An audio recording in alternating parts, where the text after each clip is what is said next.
किसी मुस्लिम महिला ने 25 बच्चे नहीं पैदा किए, ये मैं दावा करता हूँ। अगर एक भी महिला 25 बच्चे पैदा की हो तो राम भद्राचार्य जी इसको उदाहरण दे, तब मैं उनकी बात को मानूंगा। अन्यथा वह दिवालिये मानसिकता के शिकार हो चुके हैं, पागलपन के शिकार हो चुके हैं। इसी प्रकार से पागलपन की भाषा बोल रहे हैं।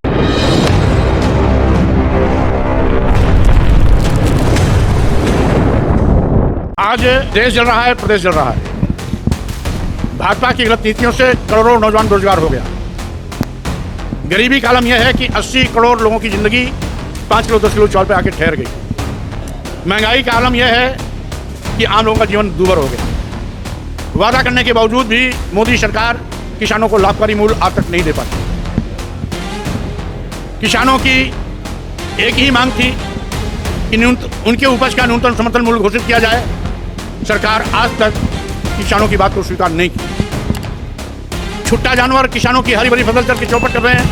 सरकार उस पर रोक लगाने में प्रभावहीन रही है। किसान को आज जब अपने फसल खरीफ की फसल के लिए खाद उर्वरक की आवश्यकता होती है तो खाद का ब्लैकमेल हो रहा है।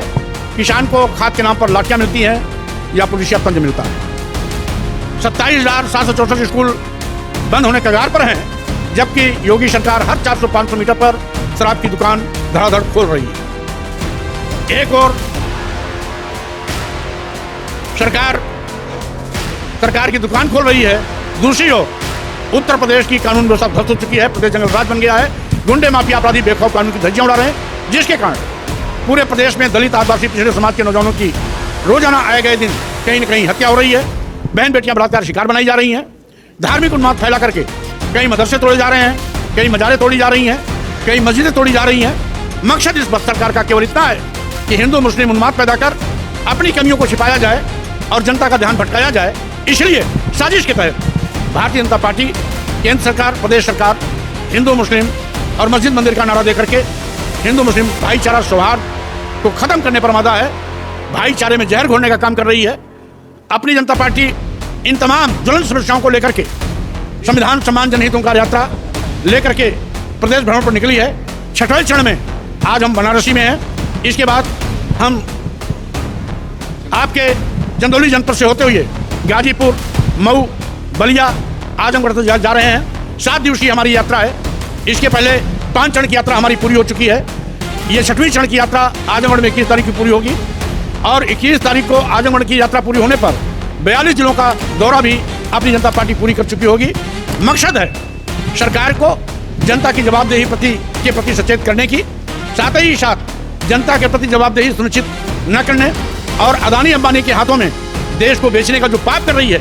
जैसा कि सर्वविदित है कि माननीय प्रधानमंत्री मोदी जी ने देश के सभी बंदरगाह, airport, air India, 72 railway station, कई दर्जन ट्रेनें, LIC जैसी बड़ी संस्था अदानी अंबानी तथा कुछ चंद बड़े थलीशाहों को करोड़ों के भाव बेच दिया। देश का बेचा जाना स्वाभाविक रूप से जाहिर करता है कि भारतीय जनता पार्टी सरकार नहीं चला पा रही है। इसीलिए अपने मित्र अदानी और अंबानी को सरकारी विभाग चलाने के लिए दे रही है। और ये देश के नौजवानों के साथ धोखा है कि जिस देश के नौजवानों को इन विभागों में सरकारी नौकरियां मिलने की उम्मीदें थी, उनका सपना तोड़ा जा रहा है, उनके अरमानों गला घोटा जा रहा है। और साथ ही साथ सरकार देश प्रदेश की जनता के प्रति जवाबदेह न होकर केवल अदानी और अंबानी के प्रति अपनी जवाबदेही सुनिश्चित कर रही है, जिसका अपनी जनता पार्टी घोर विरोध करती है। माननीय प्रधानमंत्री जी के जन्मदिन पर मैं बधाई देता हूँ, शुभकामना देता हूँ कि जन्मदिन पर मेरा एक सुझाव भी है कि वह देश के प्रति जवाबदेह हों, अदानी अंबानी के हाथों में देश को गिरोही न रखें। यही उनके जन्मदिन पर देश को सबसे बड़ा तोहफा हो। बहरहाल लोकतंत्र में संविधान में उम्र पर कोई प्रतिबंध नहीं है। इसको भाजपा ने ही घोषित किया था, भाजपा ही तोड़ रही है, तो ये भाजपा को ही मुबारक हो। अपनी जनता पार्टी से का कोई लेना देना नहीं। माननीय मोदी जी के जन्मदिन पर तो हम ही बधाई दे रहे हैं, हमारी पूरी पार्टी बधाई दे रही है। लेकिन जिस तरीके से देश बेचा जा रहा है, देश को बांटने की साजिश की जा रही है, संविधान बदलने की साजिश की जा रही है, मोदी जी को इस पर भी गंभीर होना चाहिए और अदानी अंबानी के प्रति जवाबदेही के बजाय देश की जनता के प्रति जवाबदेही को सुनिश्चित करना चाहिए। जो बाबू सिंह ने कहा उसको भी मैंने सुना हूँ, उनके बयान से आपका बयान पूरा का पूरा उल्टा, इसलिए उसका उत्तर नहीं देना चाहिए। भाई माननीय प्रधानमंत्री देश के प्रधानमंत्री हैं, वो किसी भी प्रदेश में जा सकते हैं, किसी भी देश में जा सकते हैं। पिंडदान करने गए, उनका निजी मामला है, तो इससे अपनी जनता पार्टी कोई लेना देना नहीं। किसी के निजी मामले में मैं किसी प्रकार की टिप्पणी करना उचित नहीं समझता। माननीय प्रधानमंत्री जी की माँ हम सबकी माँ है। माँ होती है, माननीय प्रधानमंत्री की माँ हो, हरवाहे चरवाहे की माँ हो या रिक्शे वाले की माँ हो, हम सभी माताओं का सम्मान करते हैं। लेकिन आखिर जिसने गाली दिया, उस बिहार में भी सरकार मोदी जी गठबंधन की है, केंद्र में भी मोदी की सरकार है, उसके खिलाफ FIR करके तत्काल उसको जेल भेजना चाहिए। और गाली देने वाले की जो फोटो आई है, उसकी फोटो माननीय मुख्यमंत्री नीतीश जी के साथ कई बार वायरल हुई है। तो ऐसा तो प्रतीत होता है भारतीय जनता पार्टी ने गाली दिला करके साजिश के तहत इस पर राजनीति करने की कोशिश की है, जिसकी मैं घोर निंदा करता हूं। और माता जी को जो गाली दिया, उसकी भी मैं घोर निंदा करता हूं। जब मलाई भी खा रहे हैं तो झटका किस बात का?